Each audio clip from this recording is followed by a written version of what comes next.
Hey everyone, it's me, Kirk Mastin, here live at Mastin Labs in beautiful Seattle. Today we have another live edit for you, and today we're going to be talking about which preset pack is right for you. And we've got a bunch of amazing images all the way from our community here. I'm really happy to have great community images. Last time we asked for images, you sent us like 62 raw files in one night. So we're kind of working our way through that, and we're going to try to get through as many as possible. Before I start, I always like to give a shout out to whoever is watching and from wherever you are from. So just let me know where you're watching from, and I can recognize you right now live, because I am watching everything myself. All right, so we got Norma Perea from Massachusetts. I'm going to guess Mass is Massachusetts. So welcome and thank you for joining us. And we'll see if we have any of your images in this mix. Last time we had people from, oh gosh, where all did we have people from? We had people from the UK, all over the United States. I think we had some Canadians. We've had people from as far away as like Luxembourg and Nigeria and the Philippines join us, and it's really cool. We got Rhonda C. Hensley from South Carolina. Thank you for joining us. We also have Edward Hubert. Norma says, yes, Mass means Massachusetts. That's cool. All right. We're going to start here in just a second. This is giving people a chance to get in the room before I start. We got Luvia Phillips from North Carolina. For some reason, Luvia, I always thought you were from Brazil, but maybe you lived in Brazil and then you moved to South Carolina or North Carolina. I don't know. Okay, so I think we are ready to start. So this is, yes. Hello, welcome for joining us. Welcome for joining us. You are welcome. Try that again. All right. Today we're going to be doing our show around the topic of which preset pack is right for you, or even specifically which preset is right for you. And we're going to be editing community images from our amazing Mastin Labs community that were submitted to me. And this way we can actually show you what Mastin Labs looks like on your images, which is really fun. So everyone who submitted, thank you so much. Yeah, and let's get started. So just briefly, we have our 3-step workflow. This is how I work through all of my edits. It's very simple. You apply the preset or style if you're using Capture One. Then you adjust the exposure, usually up a little bit. Most cameras protect highlights, sensors. Most camera sensors protect highlights, so often RAWs are underexposed if you're shooting on auto. And then the last part is you adjust white balance and tint to taste. And white balance is really easy. Tint is harder. If you have trouble with tint, I have a whole video just on getting tint correct. And my little secret is that tint and getting skin tones good has nothing to do with looking at skin. It's this other weird trick that doctors hate, but they can't stop you from doing it. Or however those stupid ads go. But anyway, okay, let's get started. That's the workflow. Here are the images. Let's dive in. I love those ads. Here's a simple trick you can do at a casino, but they can't stop you. Like, what is that trick? Like, just spend more money or walk out? Okay, so this photo is from Shayla Bird, and Shayla requested gold or Ektar. So I am going to dive right in with Ektar. Ektar is our most colorful preset or style based on the most colorful film available for sale right now.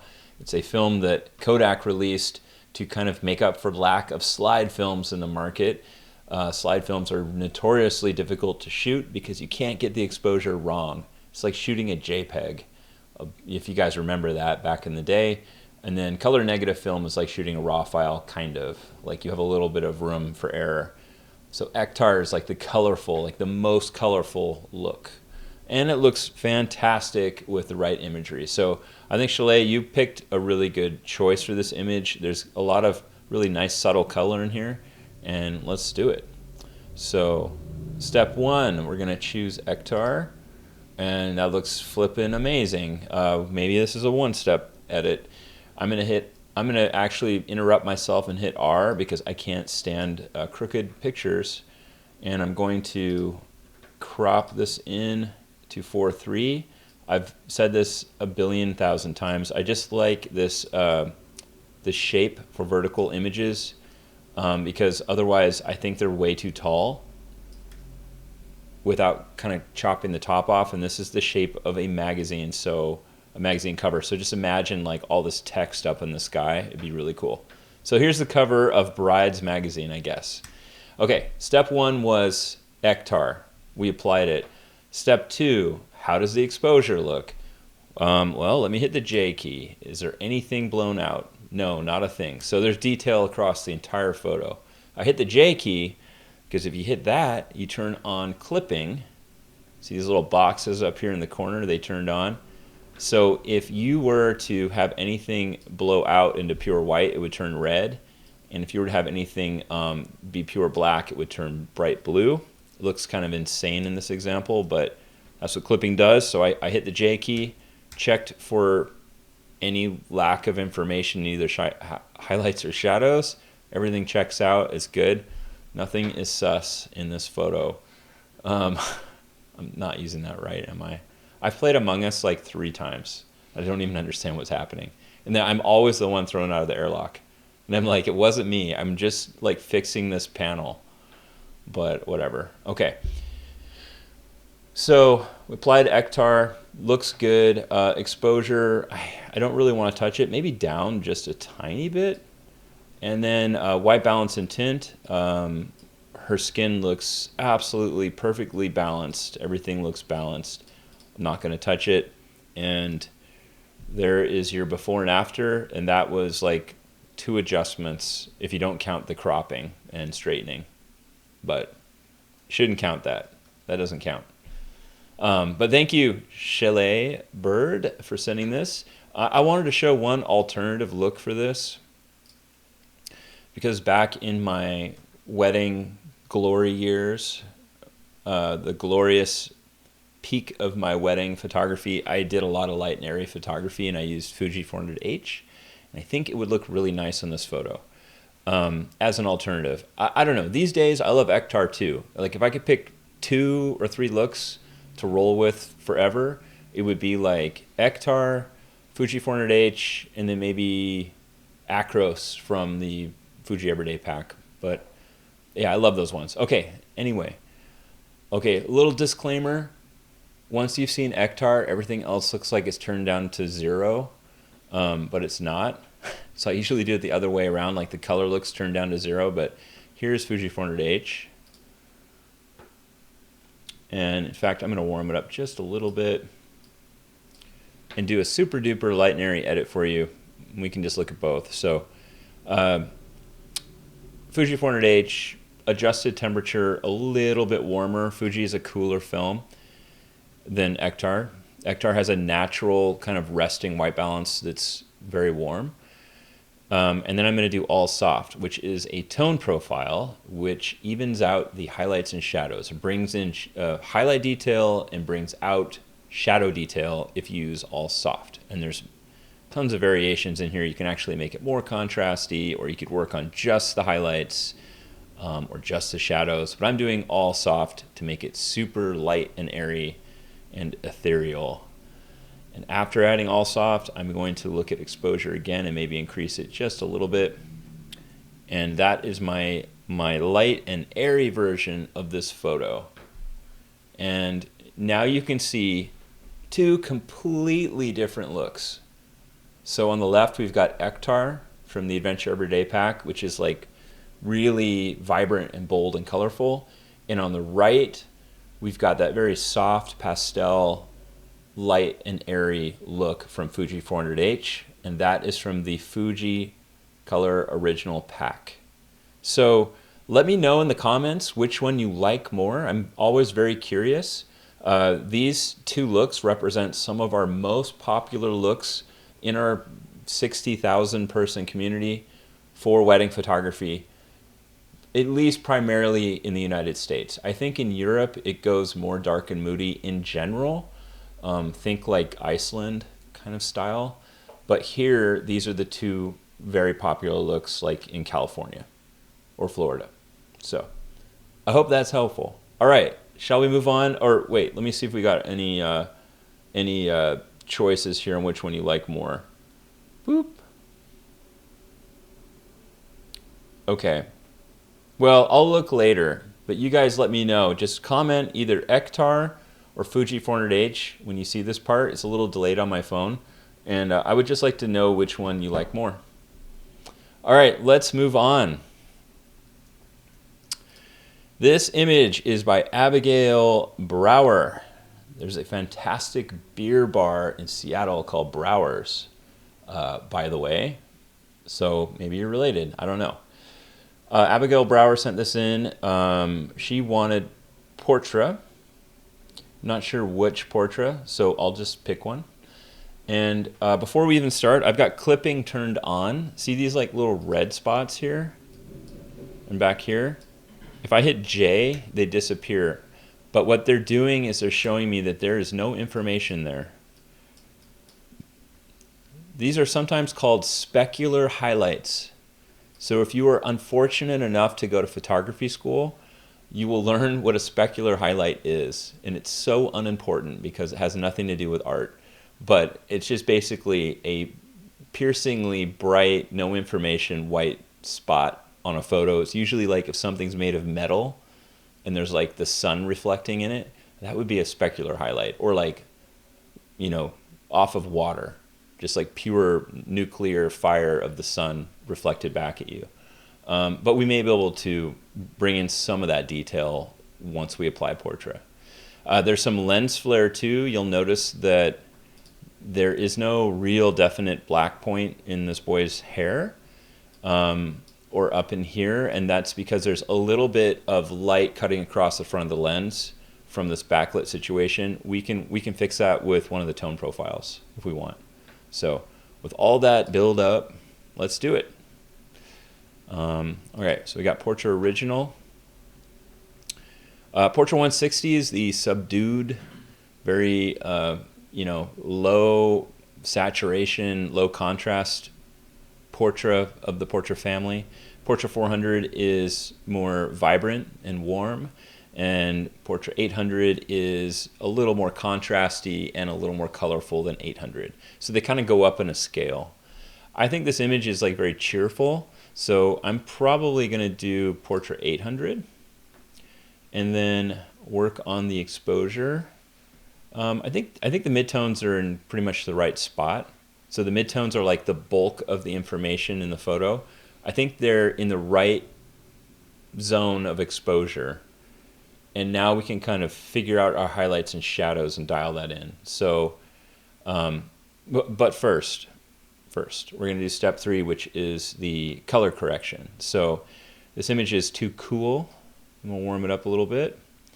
And it is too magenta, a little bit too magenta. And how do I know this? So first of all, if you haven't seen it, you should see my other video on tint.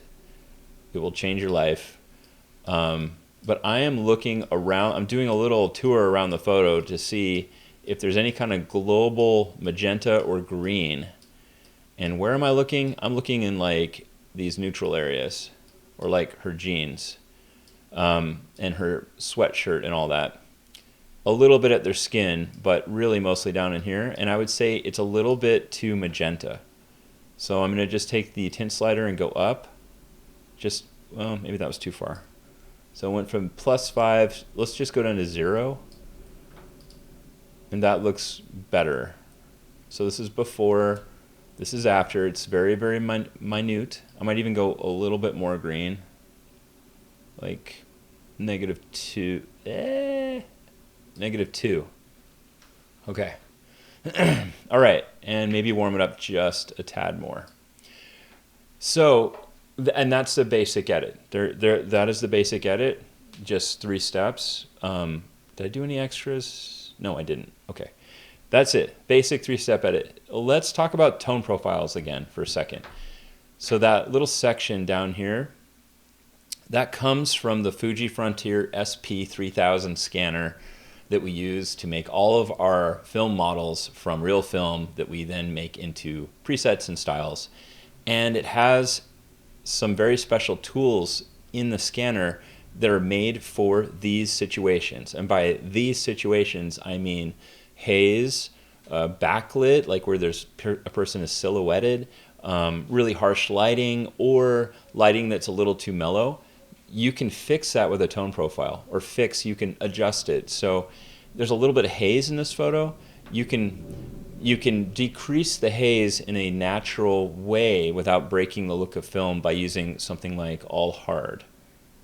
So as I roll over it, you can see that the highlights are getting a little more punchy and the shadows. And in this particular photo, remember I talked about specular highlights? Or it's October, so it's spooktacular highlights.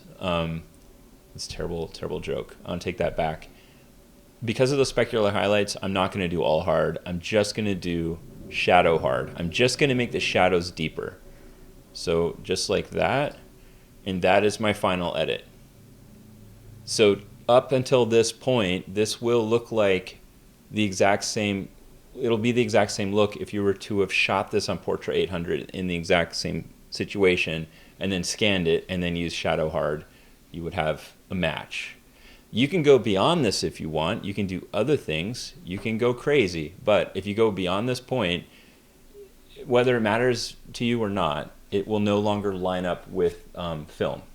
But you do whatever you want. It's fine. I mean, a lot of times I'll shoot film, scan it, and then make further adjustments anyway in Photoshop or Lightroom. So I don't know. Just want to throw that out there. Okay, so here is the final edit. And yeah, it looks great. Really fun little pumpkin patch scene. All right, let's move on to a completely different environment. This looks like Paris, which is awesome. And man, I really miss traveling. Soon I will be back in Europe again. So this is in Paris. It is a rainy day. So I think maybe Fujicolor every day would be good. Fujicolor every day has films that are not extremely stylized in any particular way. They just give you nice, like clean, somewhat bold looks. And that might be a good starting point for this. We'll see. So let's start with, because this is from Abul Shah, and he didn't specify which preset, he just said any. So we'll do Superior 400. That looks pretty good. Okay, so that's the first click. And then let's increase the exposure just a little bit. And I mean, I mean, it looks really nice. That already looks super nice. However, it is raining, and so I would be comfortable bringing the white balance down cooler to reflect the environment they're in. Or you could leave it. If you want it to feel just like a really happy engagement, like, who cares what the weather's actually doing, you could leave it like this, and they have really nice skin tone. Things are pretty neutral, and it looks good. But I would probably bring the temperature down just a little bit, like down to there. That kind of just reflects the reality of the weather. And as far as it being too magenta or too green with the tint slider, let's just take a little tour. Their skin tones look great. Her jacket, I don't know, it all looks good. I don't see, again, it's kind of luck of the draw. Like if you nail white balance in camera, or if the camera just gets it right, you don't need to adjust tint as much, and sometimes it gets it completely wrong. But it looks good to me. It looks really good. So last little thing I'm going to do is crop this to that, because I just don't like really tall verticals, and you know that. There we go. It's another magazine cover. Actually, Abul, you've got a lot of really good space up here for copy. So I don't know. I used to shoot for magazines, so I like see everything through that lens of like, oh, there's copy that could go up there, like the title. This looks really good. So there you go. Before and after. Super simple. And we have a question. Yeah, we've got two. We'll start with one from Lubia Phillips. She says, is it bad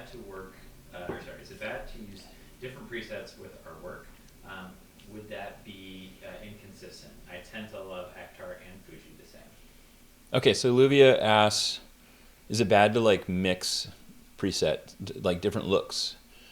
Um, I think as long as you use, here's my little plug. As long as you use Mastin Labs, you're within a family of looks that are pretty consistent with each other. They may vary in saturation and contrast a bit, but you're within the umbrella of film. Like it will look like film that actually exists. So that is a look in itself. If you want to be more specific, and I really am all about consistency. I think that's how you stand apart from anyone in your market. I would try to stick with one or the other, or stick with like the light and airy look or the bold and vibrant look, at least for customers. You can switch it around and do whatever for yourself, like for personal work, or if you have another brand. So say you do like adventure lifestyle photography, and that's a different website, and then you've got your wedding website. I would keep Ektar for the adventure website and Fuji for the wedding website, for example. Or another way you could split it is that you use Fuji 400H for the wedding photos and then Ektar for the engagement photos, if that makes sense. So there's like kind of an inner consistency within each genre of work. If I would recommend against, for example, delivering a wedding gallery. So you went and shot a wedding where it's like just randomly kind of switching between Fuji and Ektar, because they're so different. It would be a jarring experience. You could, however, do something like pick a color look. So pick Fuji or Ektar for the wedding, and then pick a black and white look. So Acros or Ilford or something, or Pan F from the Ilford pack, something like that, and that's going to look super good because you're not like you're staying consistent within two basic looks. So that's my answer for that. But I get it, like especially if you're in your first few years and you're experimenting and you're like, I'm not sure what I like, then yeah, you're going to kind of jump around and try to figure out who you are. But my advice is once you know, be really consistent and just choose. So for me, I did wedding photography for 20 years, and my film at the end was Portrait 400 for like the last 10 years of it. I just chose one that I really liked, and I built my consistent style around it. So if I would have lived in California, it probably would have been Fuji 400H, but I live in a bat cave that rains all the time. So Portrait 400 is perfect for me. Okay, let's move on. Thank you, Abul. Oh, we have another question. Yes. Yeah, and this one was from Jennifer. We dropped a link for her in the chat as well, but she wanted to know, is there a recommended use for each preset? So Jennifer asks, is there a recommended use for each preset? Yes. And the scope of that question is so large that I don't know if I can get to it now without like shutting everything down. He links it to the blog post as well. Okay, we have videos on specific styles of editing. So light and airy, dark and moody, neutral and warm, etc. And I recommend watching those videos, and they will help you understand what pack should be used for what. But in a very general sense, there's kind of an axis, okay? So like everything can kind of be plotted between either being like light and airy or dark and moody on one axis, and then the other axis would be colorful or muted or like pastel. And everything, all the packs kind of fall in different parts of that axis. And really, like, no film was made for a certain vibe. They just seem to fit that vibe. So you can kind of interpret it how you want. But if you want to get into more specifics, I would recommend watching those videos. And kind of a rule of thumb for me is that you don't make a really joyful picture dark and moody. That doesn't make any sense. And you don't make a really dark and moody feeling photo light and airy, because that doesn't make sense either. So like if someone's like, feeling feelings by a window inside a warehouse and it's all dark, and I'm always going to use Portland, sorry, forever as my example. In Portland, you're not going to make that photo like light and airy, like I'm walking through the fields in Provence in Paris in my white dress. It's not going to feel right.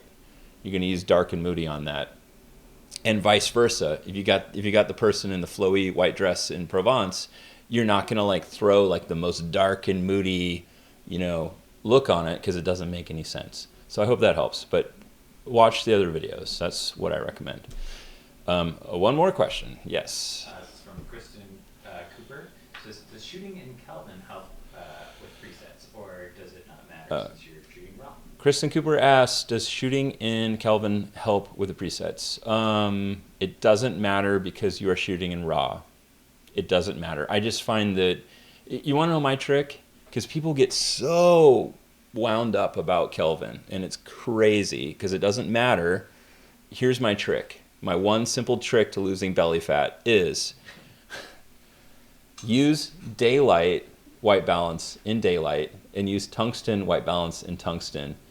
And all those other in-between lighting situations, like, whoops, who cares? It's not going to look right when you import it into Lightroom, but it will give you like kind of a starting point, and then from there you can adjust white balance. If you want to, you can try to nail it in camera, but I think you will miss important moments trying to obsess over Kelvin, and it's not worth it because it doesn't matter. You could shoot something at 2300 Kelvin that was meant to be at 5500, and it will not affect the final outcome of the raw file, because the raw file doesn't care. That information as to what white balance you're in isn't even in the raw file really. It doesn't like bake into it. Now, if you're shooting JPEGs, yes, you got to get that stuff right. But if you're shooting JPEGs, I don't understand you. You are crazy. But you live your crazy life shooting JPEGs. Like, you probably also drive without a seatbelt. I don't know. But yeah, just shoot raw, and you can fix the white balance later. It's the only time I'm ever going to say fix it in post. But you can never get the moment back. You can never get the wardrobe right later in post. You can never get the lighting right later in post. And that's what you need to focus on. Don't obsess over Kelvin. There's way too many conversations about Kelvin on the internet. It's crazy. It does not matter. That's all I got to say about that. Thanks for coming to my TED Talk. Okay, so Andrea Sider sent this to me. There's no preset or style specified, so I'm just do whatever I want. Would be nice to do a dark and moody one, but again, this doesn't feel really dark and moody. Like, do we have any in here that are dark and moody? You know, maybe this one could be dark and moody, maybe. Or maybe this one could, no, that's still too bright, maybe. This could be dark and moody. But anyway, let's go back to this one. I think this kind of, again, belongs in kind of not light and airy, not dark and moody, but just kind of like in the middle. So I would say either gold. Gold's a really nice one. Gold is kind of an all-around nice look, especially if you're around green and you want to keep skin tones warm. Gold is a nice starting look. And the white balance is not adjusted yet on this. I'm just rolling over gold, okay? So that's like just a starting point. So I'd say either that or maybe Fuji color again, like Superia. It's a little warmer. Or, again, we could do, I'm staying away from light and airy. It's not a light and airy photo. I'm not going to go there. I don't know. Let's see what a push look looks like. Yeah, I mean, if you want to go dark and moody, you know, that's where I would start. But I don't think it fits. So I'm going to go back to Gold 200 from the Adventure Everyday pack. I'm going to apply that. I'm going to look at the exposure. I'd say the exposure is maybe a little bit high. She's getting a little bit too bright on her cheekbones and nose. I may change my mind later with the tone profile. Who knows? So I'm going to drop the exposure a bit, warm it up a little bit. Now I'm going to look around globally, like look around the entire photo. Is it too magenta or too green? I don't know. We're hitting like 5 out of 5 today with tint. I don't see a problem. I don't see a problem with either direction of tint. Maybe it's a tiny bit magenta, just a tiny bit. Let's see. No, I think it was just right. Okay, so there's your basic edit, right? I would play with tone profiles on this one because we've got a pretty extreme contrast going from this white, sky all the way to the shadow behind her head. And we could play with that. So do all soft. I think I would do highlight soft. Yeah, highlight soft, and then bring up the exposure again just a tiny bit. That looks pretty good. The last thing I would do is probably when you're shooting and you've got a lower, like not a low key or high key, but kind of medium to low key image.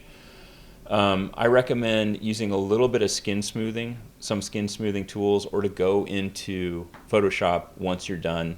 Well, you can do it all in Lightroom, but just take care of, like, she's got one or two little spots in her face. No big deal. We all do. We all have skin.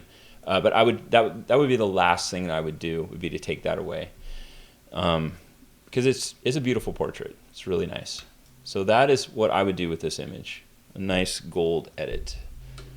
Yeah, gold is what I would do. All right, let's do a few more. If you have any questions, let me know, and then I'll do a few more and we'll wrap it up. And we do this every week. So if you miss it this time, catch us next week. Okay, so this is by Michelle Lutz, or it could be Michele. Maybe you are Italian, I don't know. And Michelle or Michele asked for Fuji Push 400H. I love this image just because it's a little bit crazy. I love all the little dots of champagne or whatever is happening here, and I love her expression. Like, she is just like, what the heck's going on here? So it's really cool. All right, let's stop for a second and talk about, I talked about it earlier when someone asked, like, what pack to use and why.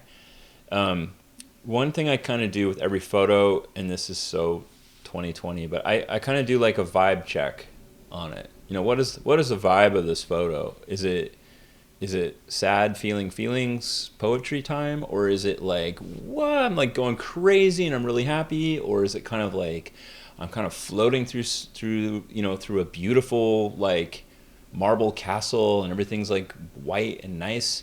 What is the vibe of it? And this is a celebratory, like, let's party vibe. So that immediately makes me think of probably Ektar. Ektar is like just warm and colorful and super saturated. So I probably do Ektar 100. Maybe Ektar or Superior 400. Maybe. Oh, you know what? I think I would do Fuji Push. Maybe. Let's see here. Fuji Push is really fun too. I don't know. Fuji Push has got like the more like kind of pink highlights, and that looks really good on wedding photography. So I'll just show you real quick. So like we did this one in Fuji 400H. So if you do Push 400H plus 2, I mean, that's like another super classic wedding look. Like that's the overexposed Fuji 400H pushed, and the highlights go kind of pink. Some people build their entire career around this look. They're like 1,000% this, but I don't think it fits. I don't think it fits this image. I think Ektar fits it. So we're just gonna go back to Ektar. Okay, we got Ektar on. How's the exposure looking? Well, no, we don't want to go any higher because we lose all of the little droplets. And there's quite a big contrast range between, say, the front of her and her face, or like his arm and his chest. So what am I gonna do? I mean, it looks great, but let's see. I'm gonna leave the exposure up just a tiny bit. The temperature looked fine to me. Is it too magenta, too green? I think it's a little magenta. I'll go back towards green just a little bit. Oh, and let me just show you what I'm looking at, because this is, again, where everyone struggles. I'm not looking at their skin. I'm looking at right here. See the side of their pool? This is like a metal, tub. Especially over here, it looks a little magenta to me. So if I make that, more neutral, and a lot of people will be like, it doesn't look magenta, it looks fine, until I fix it. So that's where it should be. So I'll show you before and after. This is before. Now you're really gonna see it. This is before, that's after. Yeah, these eyes. But now their skin is like perfect. Okay. So there is before and after with Ektar, tiny exposure bump, tiny change in tint. Did not touch the temperature, I don't think. And the last thing I'm going to do is do all soft or highlight soft to try to recover a little bit of this corner of the image. So, oh yeah, it's perfect. Okay, I'll highlight soft or all soft. I'm digging the deep shadows, so I'm just going to do highlight soft. That is the final edit. See, it's like really joyful and fun. And that is what Ektar is. Ektar is your tropical escape. And then there's probably people asking, well, why didn't you crop it 4:3? Because you always do that. And I'm like, I would like to, but I love the stuff happening up here and down here. I don't know if I want to get rid of the tub. I don't know if I want to get rid of that tree. So maybe I can fit it all in. Let's see. I think he's looking up, so I think we need to go up. And I can put this point of interest right kind of where this thing's exploding and put his eye right at this eye line, and I think that looks pretty good. Okay, there we go. Ektar, my friends. Okay, do we have any more questions? I've got one more photo to edit, and we are out of here until next week. No questions? Okay. Oh, they wanted Fuji pushed. I didn't even watch. Okay. So Michaela, you didn't even get what you asked for. Okay, let's do Fuji. Oh, I did actually show that, and I was like, it didn't quite fit. Let me just go back to it for one more second. So here's Fuji pushed. It's just, it's got that Fuji look. It's more, pinkish. You could kind of cancel that out with a little more green and maybe a little warmer. But so there's a basic Fuji pushed edit. I can't remember which one I used. 400H push 2 stops. And then here is, here's the other one. Ektar, the other one.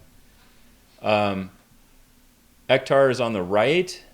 Fuji 400H push 2 stops is on the left. And I still think Ektar feels better. It's just warmer. Their skin really pops. Like the way their skin is treated, or these tones are treated in Ektar, it pulls my eye to them like right away. Like my center of interest just shoots up from this corner directly into them. Whereas where it's kind of pink, their skin tones are starting to match a little bit of the background color, and I'm not being pulled into them as much. So I still think this one is better. That's my opinion. Okay, last photo. Abul sent this in. He's getting a double header today just because I just really wanted to edit this photo today. It's a nice one to end on. So this is just really cool. It's like it's just all pink. Everything's pink. Very high key. There's some kind of deeper shadow here, but I think there's a reflector right here on the corner that's bringing a little detail on the side of her face, which is, thank God, that's great. It gives us a little bit to work with. And he said Fuji 400H on this one. Okay, see that makes sense. This is I'm walking through these lavender fields in my white dress. Yes, that's Fuji 400H in a nutshell. So let's see. Fuji 400H. Exposure wise, let me hit the J key and see if anything is blown out. It is not, although we are starting to lose a lot of detail on the dress. Let's increase the exposure just a little bit. I know that's crazy. You're like, there's no detail in the dress. Why are you increasing the exposure? Just trust the process. I'll show you why. So I'm trying to bring the mid-tones to where I want them to be. So I always think of the mid-tones first. There's not many mid-tones in this photo. It's just basically the side of her face and a little bit of the street. But I'm bringing those up to where I want them to be. And then I'm going to dive into highlights and get that figured out. So brought the exposure up. Let me finish step 3, which is white balance. I think she's a little magenta. You can see it in the road here. In fact, if I just look here and fix this, when I zoom back out, her skin tones will look great. So I'm going to go just a little bit towards neutral. Zoom back out, perfect skin tones. Maybe I could have gone even further. She's got some reflection from that wall. That's money right there. That's good. Watch this. So this is before, and that's after. We still keep like the pink of the wall, the bike, everything, but it's unlocked the depth of color in the photo. It's like every color is unpolluted by any other color. They're just like, it's perfectly balanced. Okay, last step is we're gonna do all soft, and you can see how that knocks down the highlights and further brings out the shadows, like in her hair. So that looks great. Let's see before and after. Just a nice, clean, well-balanced photo. One other thing we could do, so I noticed this photo was shot at f1.8, meaning it was shot like pretty much wide open. That can introduce vignetting around the corners of the image, and it may not be too apparent, but I think there is some vignetting. So I'm gonna use lens correction. Oh, nothing happened. I'm gonna guess that you're using some kind of weird lens that doesn't have a profile. Some vintage lens or something. Oh, no. 50mm Z f1.8. There just may not be a profile for that lens in Lightroom yet. So our profile, our lens correction tool is not doing anything. So whatever, that's fine. But that is my edit for this image, and it looks really good. Yeah, so that was fun. If you have any questions, please let me know. We do this all the time, and it's really, really fun, and I love seeing the community images.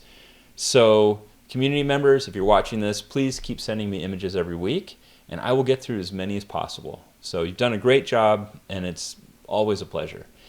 If you have any questions about what you've seen today, or like you want to know more, you can always get in touch with us directly at m.me/Mastin Labs, and you can message our team directly. Or if you want, you can join our Facebook community. So just go to Facebook, type in Mastin Labs community, join us. You don't even have to own anything. It doesn't matter. We are here to help you succeed and grow in your career.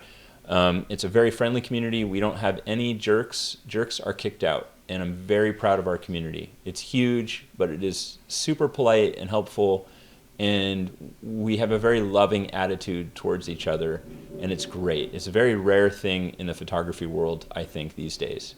So it's a great, safe space to grow. No bad questions.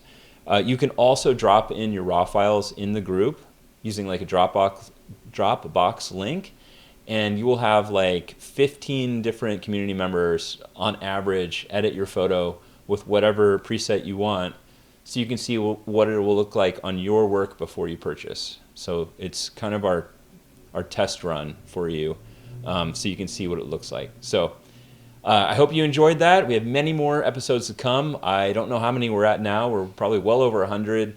We do this all the time, so I hope you can join us next time. And until then, happy editing.